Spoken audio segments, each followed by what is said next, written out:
তো hello guys, যারা Motorola S50 ফিউশনের camera setting চাচ্ছিলেন তাদের জন্য ভিডিওটা।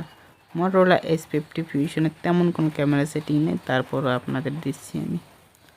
তো প্রথমে চলে যাবো সেটিংসে, তারপরে যে ফ্রন্ট ক্যামেরার রেজুলেশন এটা হাই করে দেবেন। তারপর ওয়াটারমার্কেট অফ থাকে, এটা আপনারা অন করে দেবেন। তারপরে ওয়াটারমার্ক অন করে দিলে আপনার মডেল নেম, তারপর কত এমএম ফটো তুলছেন, কত আইএসও, কত তারিখ, কত বছর সব চলে আসবে, টাইম শো। তারপরে এগুলো আপনারা মোটো লোগো এইগুলো সব অন করে দেবেন। তারপর আপনি সিগনেচার করতে পারবেন। আপনার নামটা এখানে লিখে দিলে ছবি তুলে তার নিচে আপনার নামটা চলে আসবে, ঠিক আছে। তো এগুলোর 3টে স্টাইল আছে, আপনি যে কোনো একটা ব্যবহার করতে পারবেন। তো আমি এইটা ব্যবহার করি। তারপর চলে যাবেন এই যে সেলফি মিরর, এটা যদি আপনার ছবি সেলফি ঘোরার পর যদি ছবি ঘুরে যায় তাহলে এই সেটিংসটা অন করে দেবেন। তারপর চলে যাবেন ক্যাপচার অ্যাসিস্ট্যান্ট, এই দুইটা অন করে দেবেন।